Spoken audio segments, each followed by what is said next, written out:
El segundo objetivo de las aperturas es la actividad de las piezas, que la podemos describir como la función que le damos o que le asignamos a las piezas en el juego. Cuando realizamos nosotros jugadas con las piezas, de por sí solas ya les damos una tarea, ya sea de defensa o de ataque, ¿sí? Y en eso consiste la actividad de las piezas.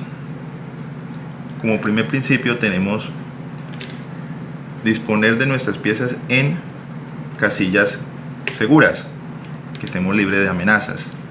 Entonces aquí en caso del caballo de alfil, pues no tienen una amenaza inmediata que atender del rival. Si colocamos la dama, por ejemplo, en esta posición, igualmente no tenemos ningún peligro o ningún riesgo que correr. Entonces este es el primer principio de la actividad de las piezas, es controlar el centro. Para controlar el centro lo podemos hacer con los peones o con las piezas. El centro del tablero consiste en este rectángulo de 2×4, 2 cuadros y 4 cuadros. Entonces, en la primera jugada, que puede ser de peón de rey, ya estamos aquí controlando el centro. No porque hayamos colocado nuestro peón dentro de los cuadros del centro, sino porque estamos atacando dos casillas de centro. Esa es la manera de controlar. Entonces, así mismo como lo hacemos con peones, también lo podemos hacer con las piezas. Al desarrollar nuestro caballo, estamos atacando dos casillas del centro, que a la vez son casillas que estamos controlando. Asimismo, el rival también trata de dominar el centro, y esto se vuelve una disputa entre el blanco y el negro. Quien controle el centro va a tener una ventaja posicional.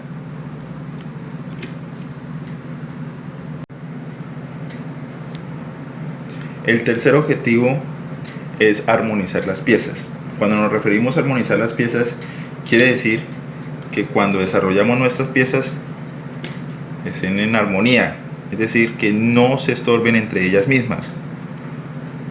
Por ejemplo, aquí en este caso las piezas se pueden mover con absolutamente tranquilidad,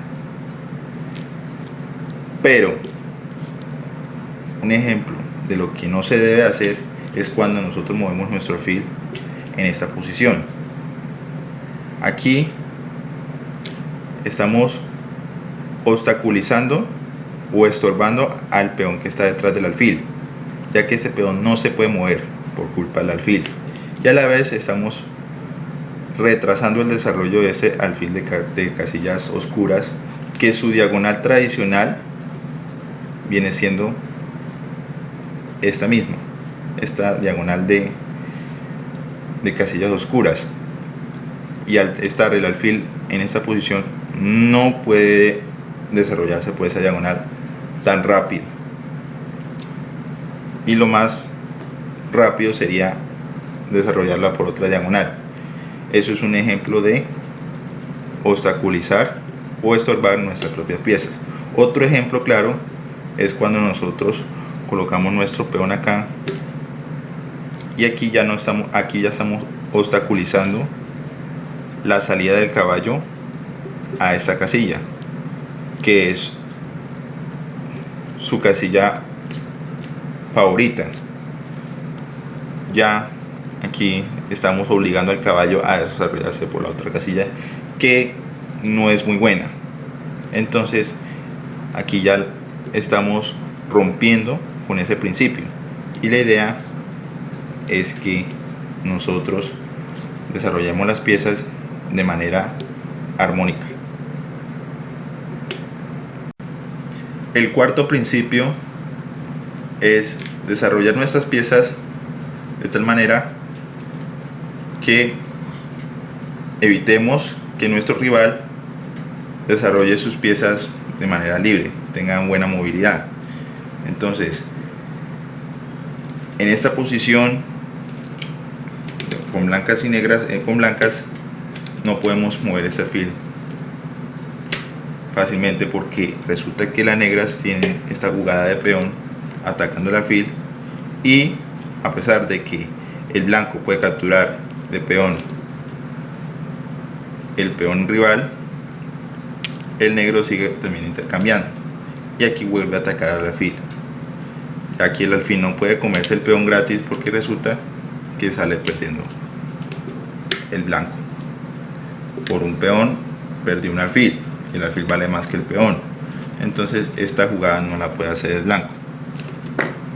Entonces, si nos devolvemos a la posición inicial, observamos que esta jugada de alfil no es muy buena, porque resulta que le da ventaja al negro con la siguiente jugada.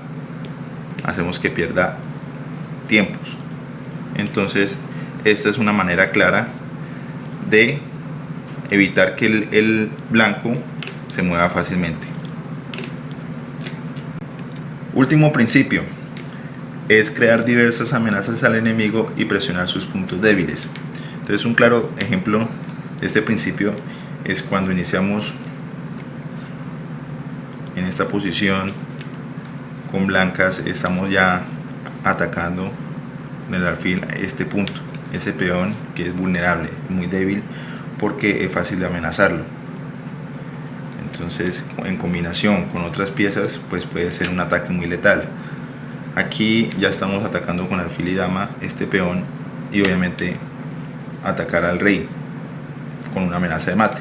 Entonces hay un claro ejemplo en el mate pastor, un famoso mate que todas las personas lo conocen, hasta los que no juegan ajedrez. En este mate es muy corto y se realiza de la siguiente manera. Entonces avanzamos con el peón de rey 2 pasos, el negro hace lo mismo, y aquí movemos nuestra dama muy temprano en la segunda jugada, ya atacando este peón. El negro lo defiende con el caballo, y ya el blanco saca el alfil, ya creando la misma amenaza que estábamos viendo anteriormente, con alfil y dama atacando este peón. Resulta que el negro se olvida de la amenaza y saca su otro caballo amenazando a la dama, pensando que tiene que retrocederla y perder tiempos. Pues resulta que no, resulta que en la siguiente jugada hay mate con dama y termina la partida a favor del blanco, que es dama por peón, jaque mate. El rey negro no se puede comer la dama porque está defendida por el alfil. Entonces esto es el mate pastor. Otro claro ejemplo de crear amenazas son en los ataques dobles. ¿Qué son los ataques dobles? Es cuando nosotros con una jugada atacamos 2 piezas, o incluso una pieza y un peón. Puede ser, por ejemplo, de esta manera. Aquí con dama estamos atacando tanto el alfil y el caballo, y no hay manera de defender los 2 a la vez. Entonces tenemos que salvar uno para no perder tanto. Entonces pues los 2 valen igual. Entonces aquí, mejor dicho, se puede defender el que guste. Entonces, por ejemplo, si defendemos el caballo, perdemos el alfil, y si defendemos el alfil o lo retrocedemos, perdemos el caballo. Entonces esto es otro tipo de amenazas que hay que tener mucho en cuenta.